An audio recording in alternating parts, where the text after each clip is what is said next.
Hi there, Carrie here, your American accent coach and American vocabulary coach, and I'm here to help you develop your English speaking identity, your English speaking voice, add to that identity, and that way make English your own. So let's see what I got for you today.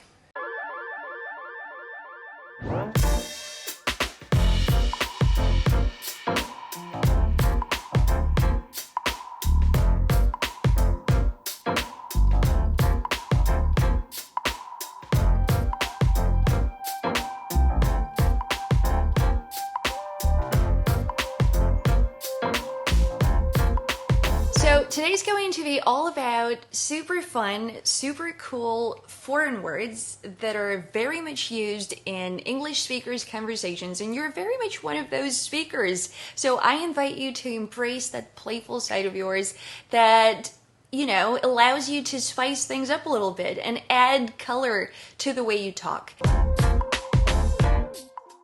We're going to look at an array of words from different parts of the world, right? So we're going to look at French collocations, some Asian words, some Semitic words, and there's always a story behind the usage, right? And some kind of history as well. The first one is a French expression, which is not at all surprising. Here's the first one.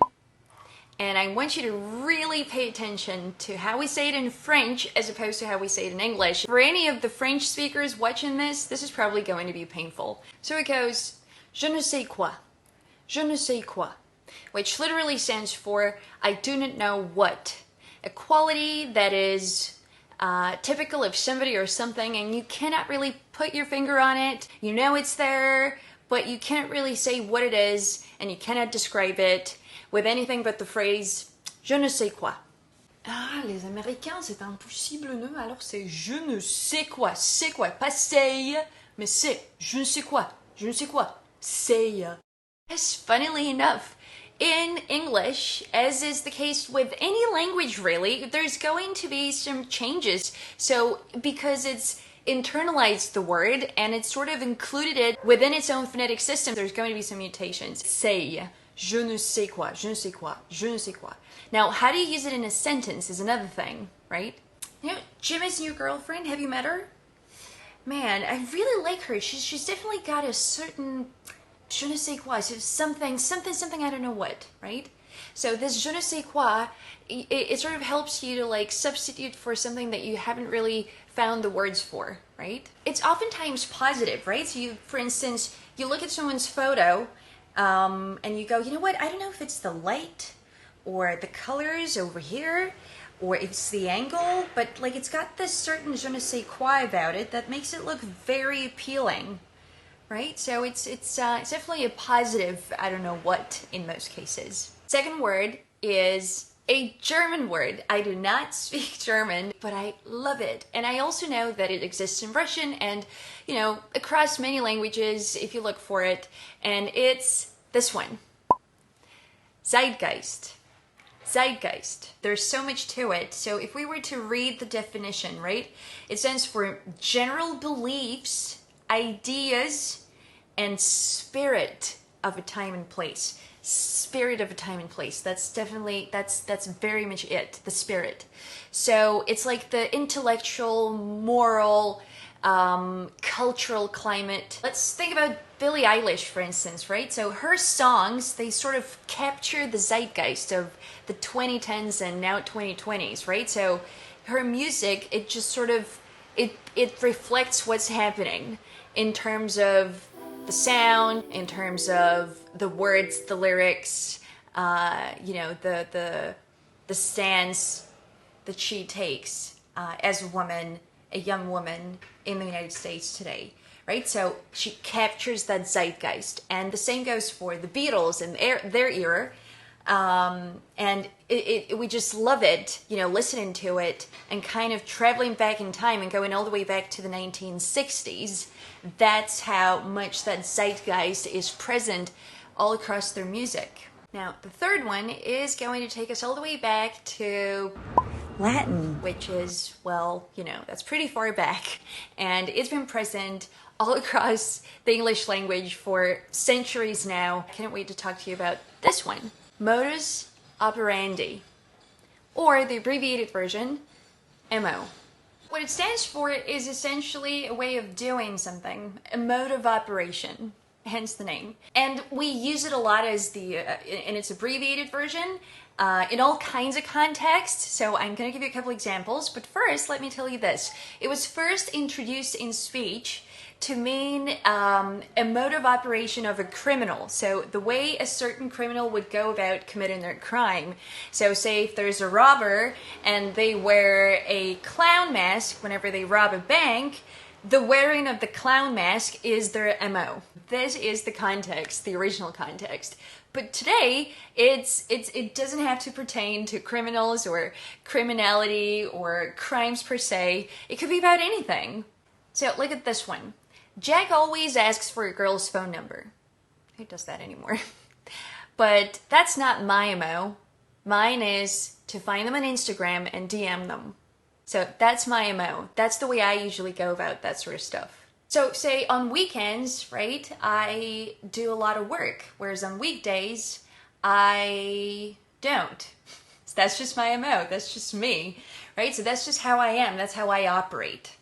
So feel free to use this. Think about what your MO is regarding work or personal pursuits, whatever it might be. Just your lifestyle, pretty much, and the way you live it.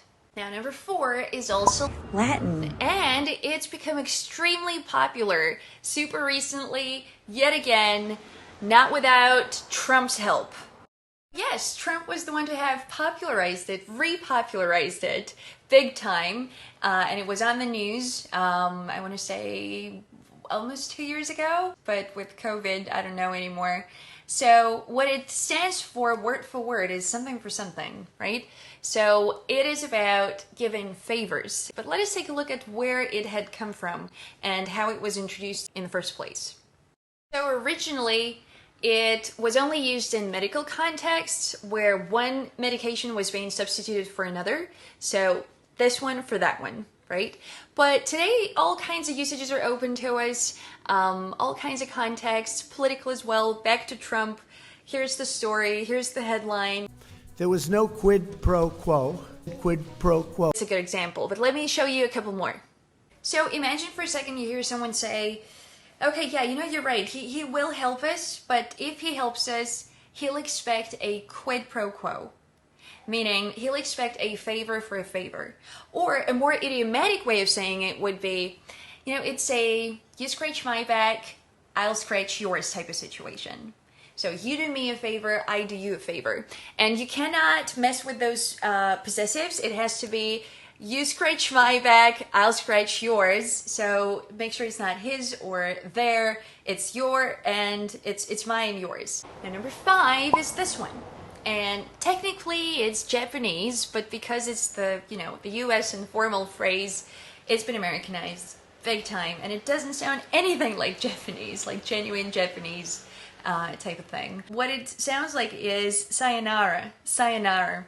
No tones, no actual genuine production in Japanese, but fun nonetheless, right? And you could either use it as a sort of humorous, joking, sweet way of saying goodbye to someone, sayonara, or you could use it as part of the phrase to say goodbye, say sayonara, right? So, you know what? This guy you're seeing, honestly, perhaps it's time you said sayonara to this abusive kind of behavior. You deserve better, right? He's no good for you, Anna. Gotta move on. Number 6, a faux pas. Another French expression for you guys. And again, it's been butchered, right? So a French person would say faux pas, but we go a faux pas, right? So all of those vowels are going to be messed with. What is a faux pas exactly? You may recognize the word pas from dance moves and like ballet. Now it literally stands for a false step, right? A wrong step. And when we say step, we mean like one instance of behavior in social situations. So think an embarrassing social mistake. So let me give you an example here, and please do pay extra attention to the stress, the word stress. So, for instance, you might warn someone against arriving too early someplace, right? So you go, okay, arriving too early is like a major faux pas, so let's not. Now, in French, right, again, faux pas, faux pas. But here we get faux pas. When it's part of a phrase, it's faux, and then pas is kind of sliding downwards, and it's no longer stressed. So careful with that. Now, what kind of mistake is it, right? It doesn't really hurt anyone physically or emotionally. Last night, I committed a major faux pas. I kept offering beers to Maria, and I didn't realize that she had just quit drinking, and it was just wrong. Again, wasn't doing it on purpose. Did anyone get hurt? No, but lots of embarrassment, lots of discomfort, a major faux pas. Number 7, and here's my favorite, by far my favorite, because, well, I'm Jewish, all right? I'm just gonna give it away, okay? And this one comes from Yiddish. The word is klutz. You may have come across it before, but I really want to tell you where it comes from and what the story is. So let's look at it. Now, what it stands for is a person who is wildly uncoordinated and very clumsy. So, me. So this kind of person, a klutz, will have a lot of little accidents, they will break things will just sort of fly out their hands, just they're kind of all over the place. And I really want you to pay attention to the word itself and the way it sounds, right? Klutz, klutz, klutz. It's an excellent example of what we call onomatopoeia, right? Where a word sounds like what it represents, right? Klutz is that noise that you hear when someone falls right onto the floor and it breaks, the breaking noise it makes. Klutz, or the way it just sort of, the thud, right? That contact with the floor. Klutz, klutz. Etymologically, clumsy and klutz are 100% connected, and you cannot but notice it, right? Yeah, Yiddish for the win. And we often use it in like a self-deprecating sort of manner, like when we kind of criticize ourselves, like, I'm such a klutz, right? Things just fall out of my hands over and over again. Number 8, babushka. Okay, so this one's funny because it means more than one thing. So in Russian, it stands for a grandmother, right? And we'll say babushka. But in English, that shift has happened. The stress has shifted and it's babushka, okay? And it's only a Russian grandmother. Not necessarily like in a family sense, but an older person, an elderly woman, but like also like a hardcore Russian speaking perhaps type of woman that'll like dig out some potatoes somewhere in the fields, or milk, I don't know, 5 cows a day or something. So that's the kind of person I personally will associate with the word babushka. But it also stands for a scarf, a Russian scarf, the type of scarf that that type of grandmother would wear. Number 9, we're still in Russia, okay? And here comes the word intelligentsia. It does come from late 19th century Russia, right? And it used to denote this group of people, intellectuals, influential, urban professionals, lawyers, artists, writers, scholars, this layer of the society, of the well-educated people who are supposed to guide the political, social, artistic development of any given society, right? Yeah, it's still used today in that very same sense, right? So this well-educated group of people, like in a general sense. I'll give you an example here. Say you are a writer and you write the type of literature that's meant for the super educated portion of the society.